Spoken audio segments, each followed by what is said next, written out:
Um, oh no, we don't want to look at that. That's silly.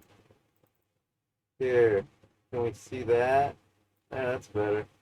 So we got it to work. Uh, I suppose this is a three-part video series now. And as far as like typical geekery goes, that's not too shabby as far as I'm concerned. You know what I mean? Like this shit ain't easy.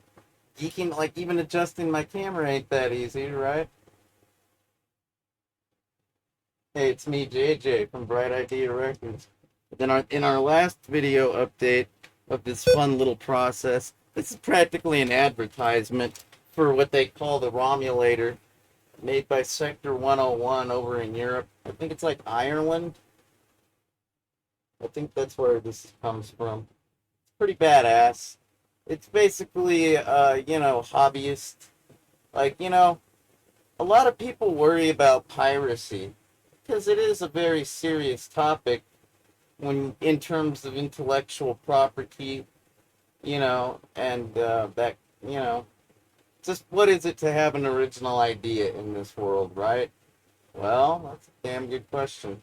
But I digress. I guess over in China, piracy is a huge problem in terms of like the digital goods.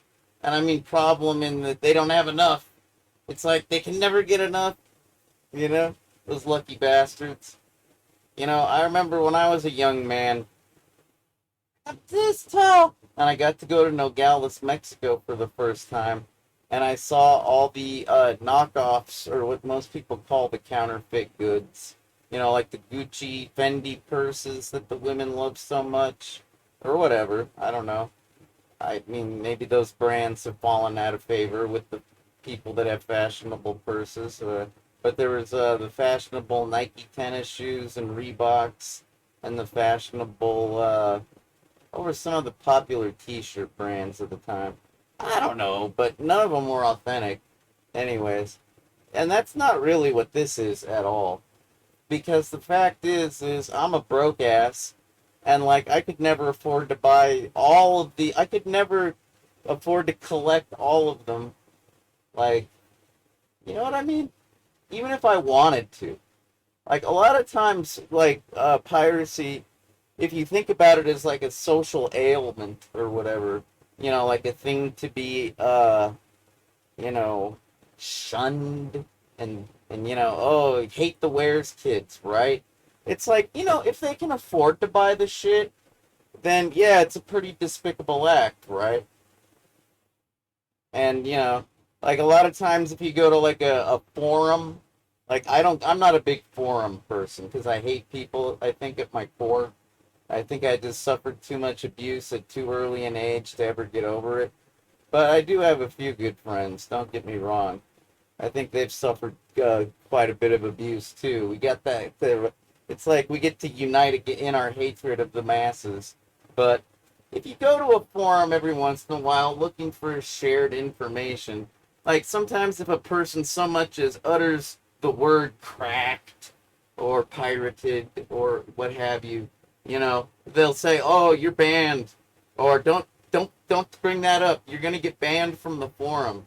Because like I think people just get tired of like like a fucking Wares kid will just beat the subject to death. Just like every post on a goddamn forum will be about pirated shit. If they have their druthers. Because that's what they like, that's what they want, and that's what they want to talk about. And it's like, that's kind of rude. You know what I mean? Because, like, it's one thing to just make an utterance of the fact that, hey, I can't remember if this is a backup or a pirated copy. I don't really pirate, but I mean, sometimes my friends give me CDs, and I don't know what the fuck's on them. It's like we're just trading software like friends do. Kind of like the way girls trade clothes, when they go in the closet together and they, oh, I just love those jeans. They're adorable. Can I borrow them? Oh, of course you can. You could do the same fucking thing with software and music and movies. The only difference is, like, you never really have to give it back. I mean, like, granted, I loaned my buddy my Xbox 360 copy of Call of Duty Black Ops 2, you know? Not the first one, not the third one. Call of Duty Black Ops 2 for 360. And I could really use it back, Joe. Like, that's not a pirated copy, you know this. Anyway, I don't have a hacked Xbox 360. I've been working on it. If I do get it hacked, I guess I'll just kiss that off. But my point is yeah, this is hobbyist shit. There's a level of like, you know, copyright infringement, intellectual property, fucking licensed material infringement. There's a point of piracy where it's really just fucking bullshit, man. It's really just like control freaks acting like Metallica when Napster was so fun. Going, give me money, money, money, money. There's too many people pirating. And like I was saying, if you can afford to pay for this shit, like if you're a rich kid going to college, like, you know, if you've got like a college savings fund and you're that privileged already, I don't care if you're living on top ramen, you really shouldn't be pirating shit. You're supposed to be one of the future leaders of America, right? Or the world. If you're going to Oxford or whatever fucking fancy pants school you're going to. Yeah, you know, I really feel for those kids that got busted, you know, the college kids back in the Napster days, because the feds cracked down on them like they were mobsters. And quite frankly, that was a new thing. Like, I don't think any of them were prepared or expecting that to happen, which is kind of sad. Poor guys, poor gals, poor kids. You know, might have ruined lives, that whole little thing. Hopefully, their rich mommies and daddies got them good lawyers, and hopefully they didn't get in too much trouble. They might have got shitty grades for a semester, though. That kind of sets you back. But I digress. It's like, if you can, pay for it. But, you know, if you live, like, one level above a homeless person, like, and I know that's about where I'm at, because my singer, he was homeless for many of the years that, you know, we were making music together. Like, he'd have me drop him off, like, under a bridge, in a ditch, and I'd be like, hey, I got a blanket in the back, do you need it? It's kind of cold. He'd be like, fuck yeah, I'll take your blanket. Got any food? Nah, dude, no, just stay warm, okay? Stay safe. All right, bye. And now he's been in prison for a few years. So, you know, it's safe to say that he's got a rougher life than me. But I'm just about one step above that, really. I'm not ever going to afford to buy all this shit. This is hobbyist shit, and I deserve a chance to play with it, man. I'd check it out from the library if I could. I do have a library card. Sometimes I use it. But, man, I just felt like soapboxing for a minute because, like, I got to wait for the data transfer to happen, you know? And this is, well, you know, an important thing. You're probably watching the data transfer and you're just thinking as byte for byte trickles in, you're just thinking I'm some sort of like dark side, where's kid, hacker, bad boy. And it's like, this is nothing. All right? I do way worse shit than this. You don't even want to know what I do. All right? What I've done, what I do, what I will do in the future, this is nothing, man. I'm not cutting into Roland's profits. If anything, Roland will make money from enthusiasts keeping their name alive because of badasses like me endorsing them. Okay? That's how that works. That's the reason why, like, you know, when people would make mixtapes and share them back in the days, you know, like, it just kept the music alive. It's not, you know, just because you can make a picture-perfect digital replica these days, you know, it's still not as good as having the real thing. Like, the real thing has, like, liner notes, you know? Like, if there was one thing I could do to make Bright Idea Records a better record label, is I would include more digital downloads, you know, with, like, the music. I've done my best at scanning in, you know, the packaging that we had when we sold a lot of that stuff back in the day. I've done my goddamn best, you know, and it would be nice to, like, remaster the pictures, the downloads, the PDF files, because a lot of the stuff I scanned was falling apart, and it was the best quality I had, you know. But it would be nice to, I don't know what, hook up with a digital restoration Photoshop expert. I know they exist. You know what? I really got bigger problems than that right now. I'm not looking for shit to do, trust me. I'm trying to keep my head above water most of the time. So, I digress. Yes, I feel justified. No, I don't feel like a fucking criminal. And yes, I do believe being an electronics and computer hacking enthusiast, hobbyist, is totally awesome and rewarding. I'm practically godlike. I've got every ROM they ever made for this unit. That's pretty cool. Granted, they did release better machines. Like if you look at, I think they're called, like this is an SR card. Like I'll fucking show you my card collection, man. Like there's a bunch of them. I got it around here somewhere. Let me see. They made like I think one's called SRX. It goes into some of the later machines that had more polyphones, I think is what they're called. Because really the way they make their sounds is, they basically have like sample banks that they call wave bank waves. They're waves. But then of course then you've got your purely digital, like kind of like an oscillator, kind of like a thingamabob. I think this is mostly wave bank based. Like, and they have different poly. Poly means you can mix a wave with a wave. That's the reason why some of them are kind of like drum beats and melodies combined in one. All right, and then God damn it, where's my fuck? You know what? I got nothing to prove to you. I'll show you my cards, my card collection some other time. I can't find it. I'll probably put it somewhere very safe to make sure that I can pass them on for generation to generation, because they're kind of important. They're basically digital artifacts of a bygone era that totally rocked and changed the world. You know how much pop music charted that uses these sound banks, man, these patches?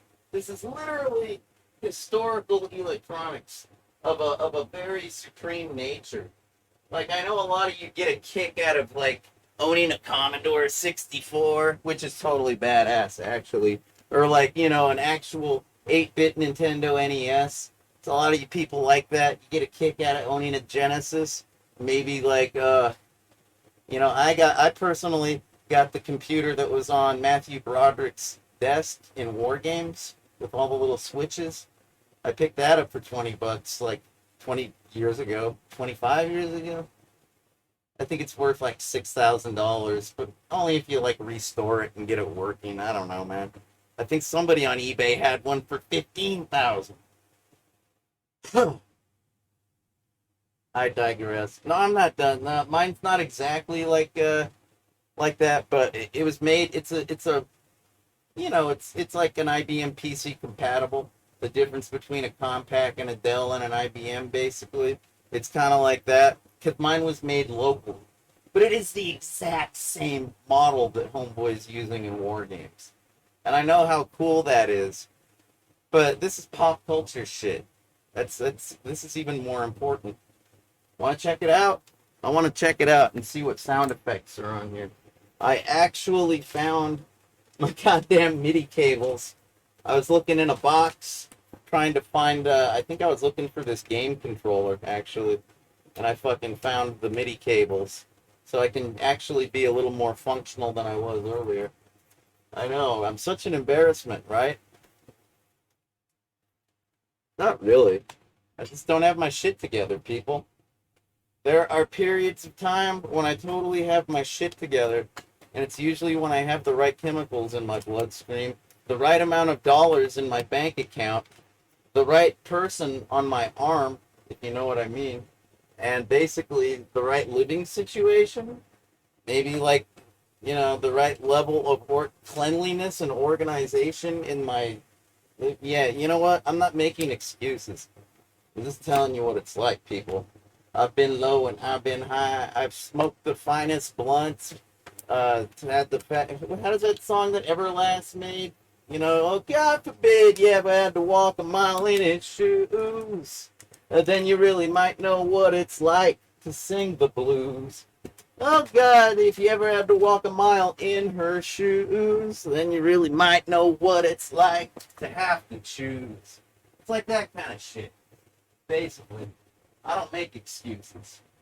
I'm too much of a badass for that. It's like little kid shit when you gotta make excuses. Once you're an adult, you say, yeah, I did the crime, and it was awesome. I'm a total badass. I want credit for that crime. That's a fucking caper of a crime. I'm totally awesome. I'm not a lawbreaker. I'm not a rule breaker. I am godlike. All right, motherfuckers, get it right. I make the rules. I don't break them. I make them. I know that's a little audacious, but god damn it, man. I've really got my shit together in some regard. I'm gonna put the card here. We're done with the fucking computer. I'm gonna do away with this screen. We've used the program and the programmer known as the Romulator. We've totally done everything. So now it's just time to. If this was a hacking document, like a tutorial or whatever, this is the part where we quote unquote profit. They say, you know, learning how to program your JV1010, you know, SR cards for profit. That's what those documents are referring to. This is the profit part, if you will. Okay? Seriously, you take your freshly programmed card, like so, like a digital badass. That's right. Get it hooked up ever so gently, yet firmly. Thanks to the fine engineers and people at the designers, engineers, and factory workers at Roland, this unit is actually very secure.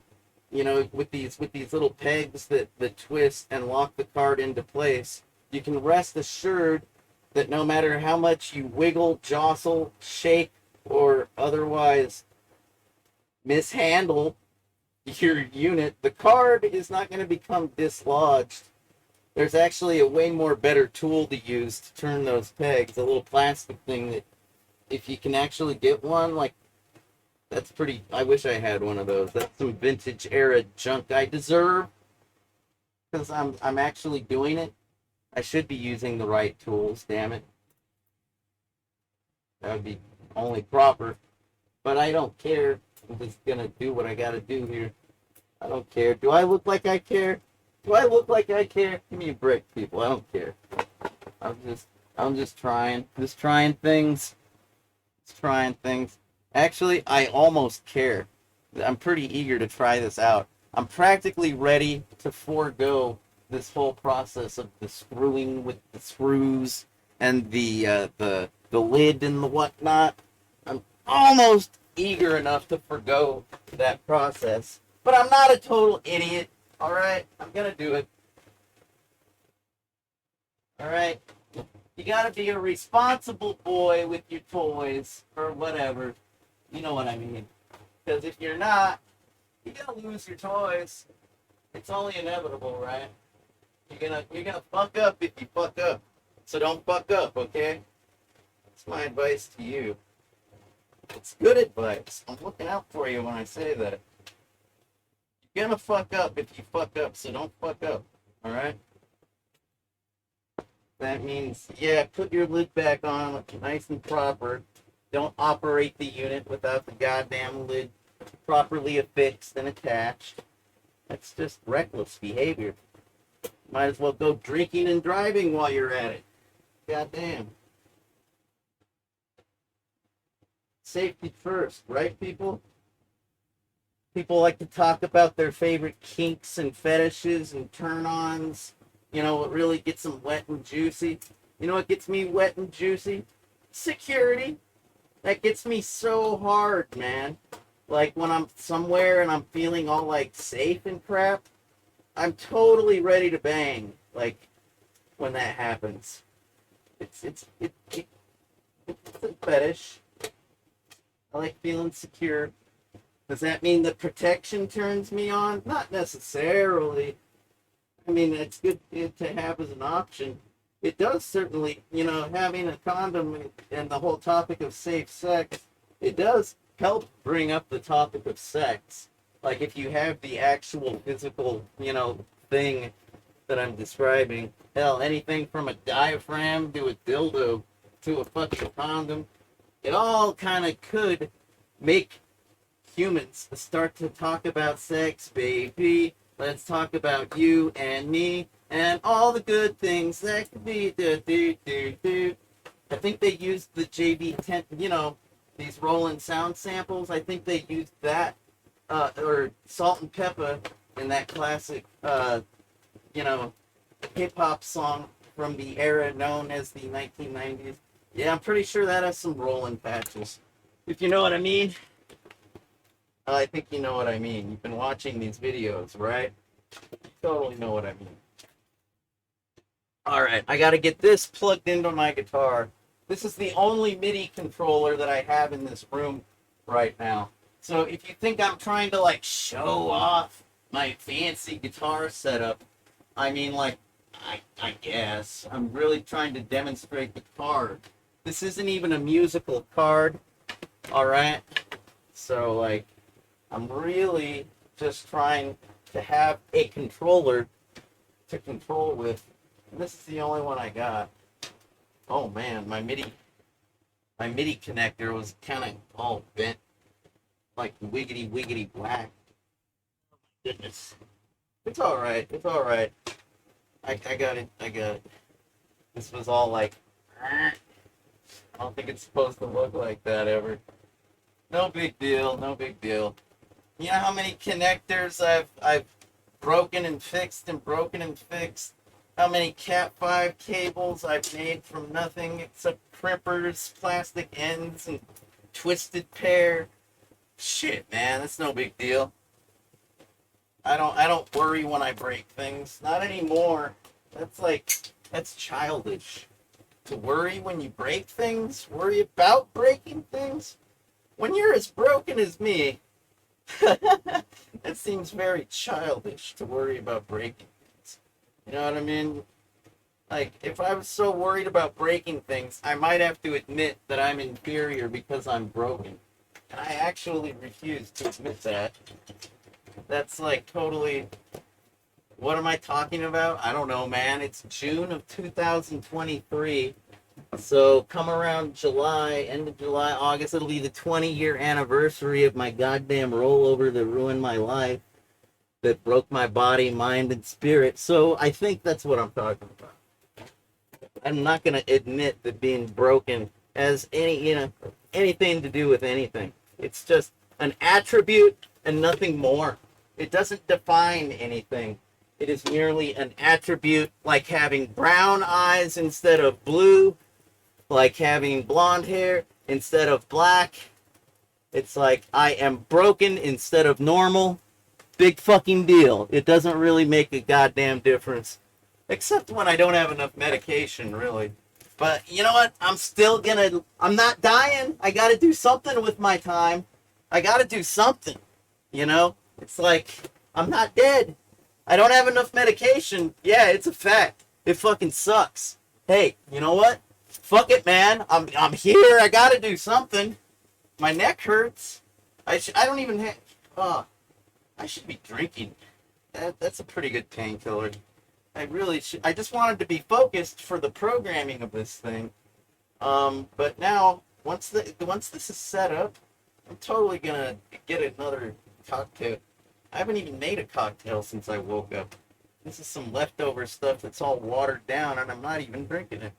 What the fuck? I got my priorities all fucked up. It's alright. It's alright. It's early. It's early in the day. It's only like, what, 10 o'clock at night? I don't fucking know. Do I look like I care? Shit, people. I'm about to try out a new card. I'm so manic, I'm about ready to panic. Whoa! These things are so much fun. I'm going to hear things, and I'm going to recognize them. And I'm going to go, oh, they used that in that one-hit song. I know the one. And I'm going to be like, that's so cool. Now I can wield it like a tool, like a weapon. Well, I don't really like to weaponize sounds too much. That seems kind of like cruel. That's like weaponizing chemicals when you could be making medications, right?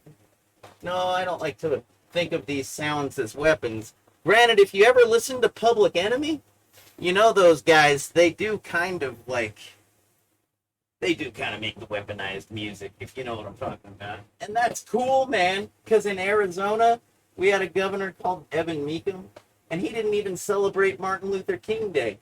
Like, how fucked up the ass is that?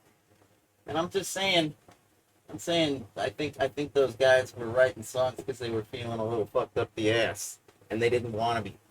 You know, they're like, what the fuck, man? Celebrate Martin Luther King Day or else, bitches. Because, goddamn it, what the fuck is wrong with you? Everybody else celebrates it. What are you trying to do, Arizona? When I get to Arizona. Yeah, man. You know, I live here. Guess what? I'm not going to talk about how awesome it is if it's not awesome. Like, not celebrating that holiday, that's not awesome. You got to celebrate that holiday. You get it? You get it? Like, it's not weaponized. Not until it needs to be.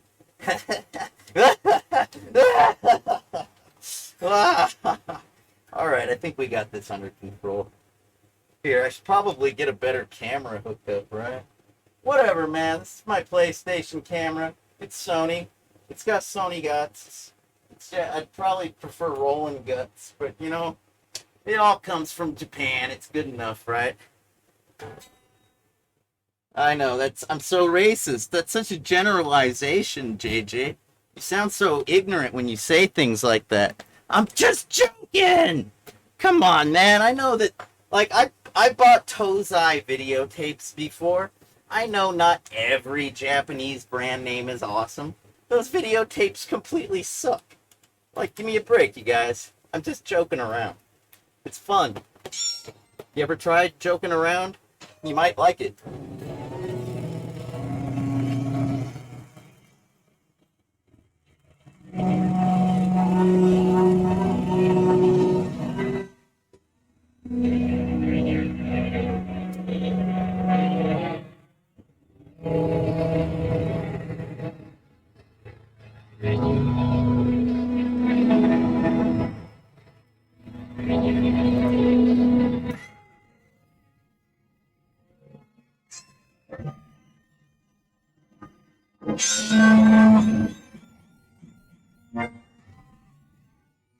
Alright, that one's okay. Next.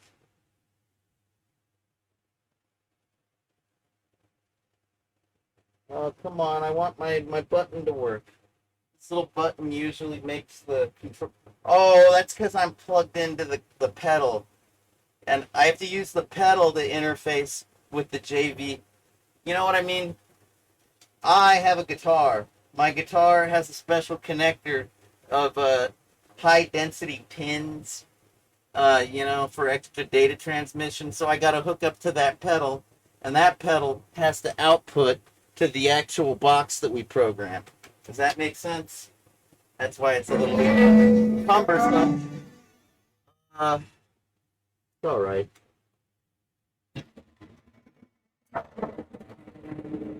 Dropping the bomb, yo.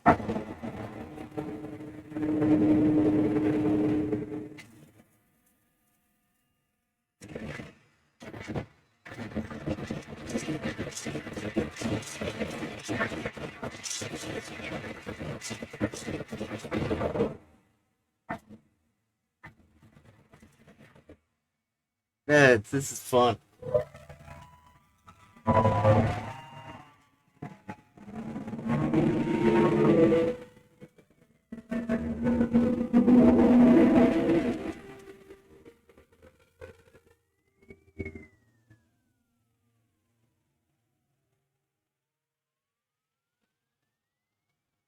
I could make like a B-grade science fiction movie.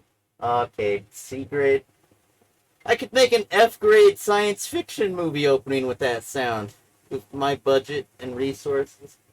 I could probably do B-grade if I had good resources.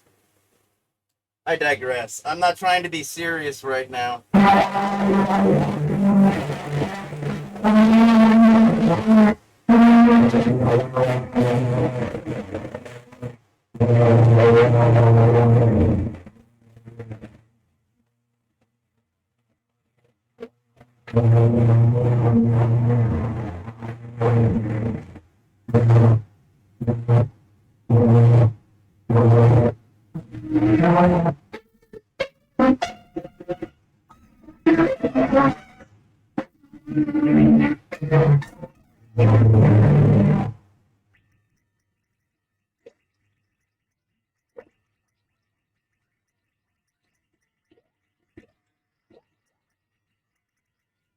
You know what? This is probably sounding terrible because I have the noise suppression on the microphone. You're probably not even getting the full sound. Let me turn that shit off in my recording software here. Filters. Yeah, we gotta ditch the noise suppression. The sound in the room is probably gonna sound like crap because, hey, I got a lot of fans. I'm trying not to suffocate. It's really hot. It's like summertime. But, hey, I want you to be able to hear everything. This is very good sound noise suppression software I use, so now you can actually hear. When I was talking about dropping the bomb, you know, we were screwing around with this one. Oh no, this is your THX style movie.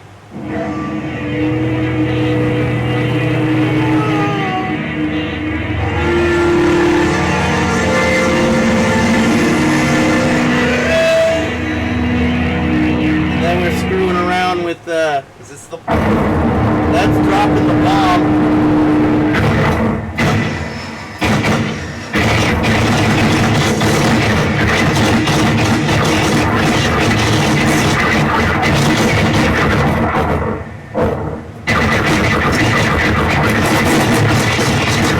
It sounds like some kind of a gunfight, right? I don't know, man.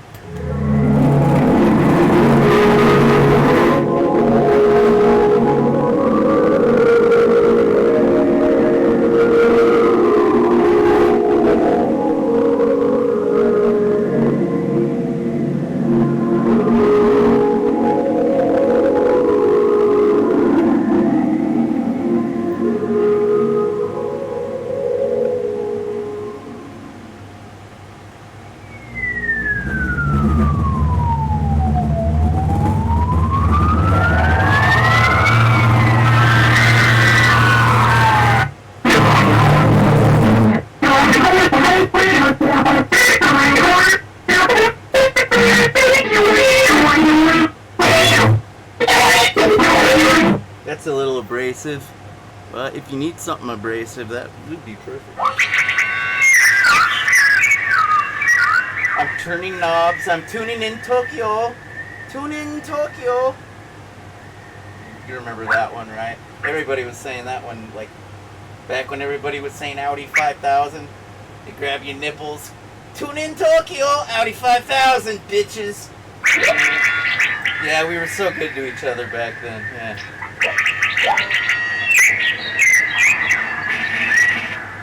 That's some total knob twiddling sci-fi sound effects right there.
a horror movie theme and kind of got carried away. First like 2 notes is probably good enough, right?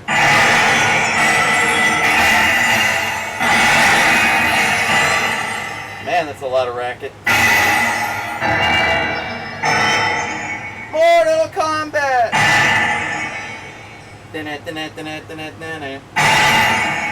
Fight! Something like that. I don't know. Kind of gong-like. More B-grade sci-fi sound effects. Gotta love those.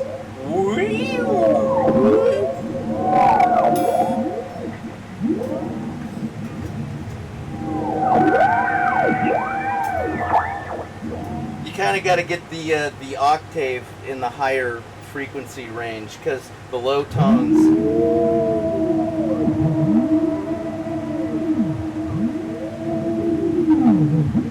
I don't know, I guess they're just a little more ambient, but I guess that could work. You know, create that vibe or whatever.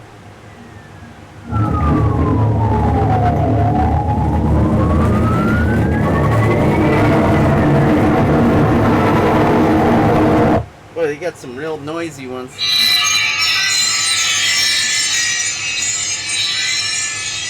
Whoa, the Grand Master of Kung Fu just walked in the room.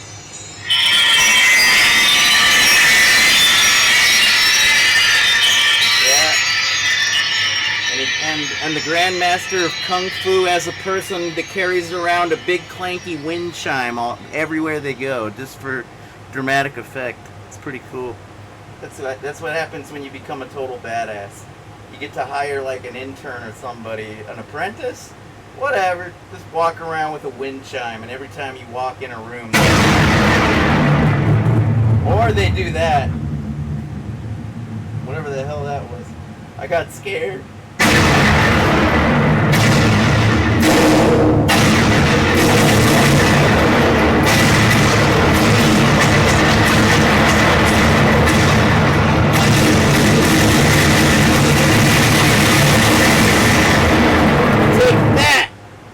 Bungholes.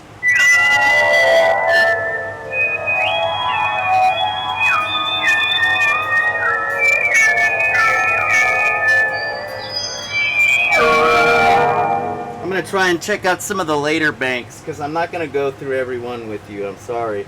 I'm just trying to show you the benefits, reaping my profits, etc. Basically looking like a moron in the first 2 videos was worth it, you know it was. And getting ripped off for $300 by eBay, whatever, man. Life, you gotta take your knocks, right? Everybody gets knocked around in this life in one way or another, don't they? I think they do. I'm gonna give everybody the benefit of the doubt and say, yes, everybody gets knocked around. Because I hate life so much. It's like our common enemy, life itself. So basically, I'll give you the benefit of the doubt, and I'll assume walking a mile in your shoes is definitely going to put blisters on my feet, if you know what I mean. Because that's about all you can really learn from shoes, am I right? We kind of need like a neural link, kind of brain hooked up matrix, kind of like, Strange Days, kind of like Brainstorm. Memory, like a brain dance, like a memory sharing thing, if you really want to walk a mile in a motherfucker's shoes, essentially, these days.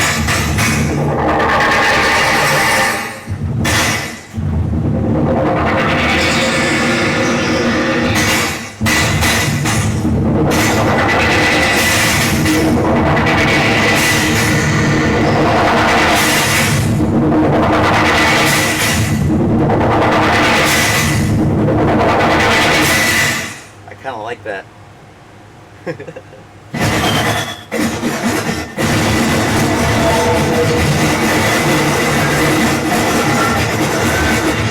sounds like a lot of swishing around, doesn't it?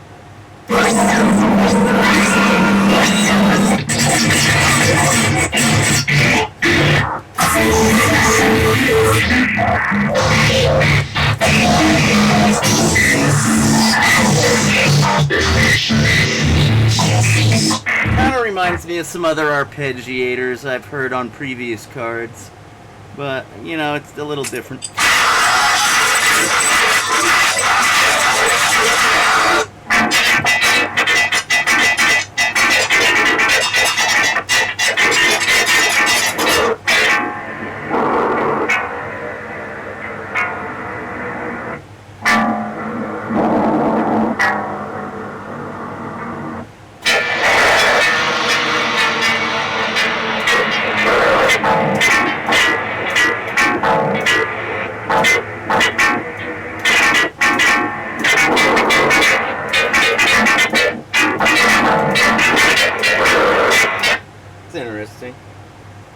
reminds me of people hammering nails into train tracks in a weird futuristic way.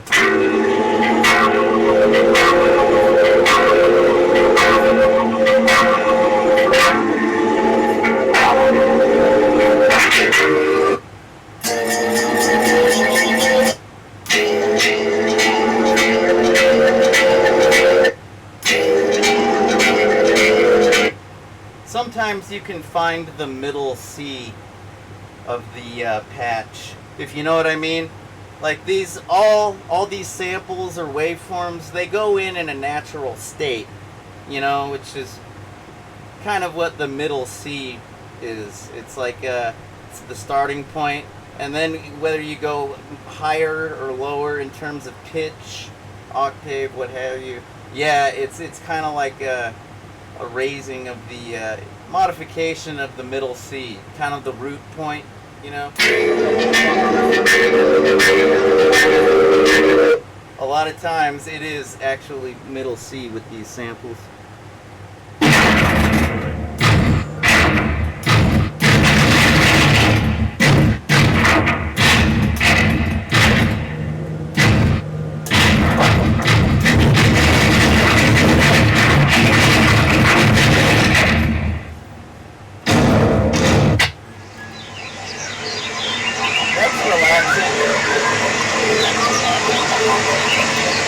And on this, I think on this lovely relaxing note, I'll say thanks for watching.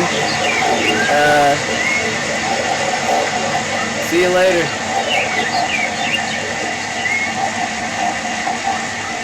I could probably start like an ASMR like stream with that sound. It's pretty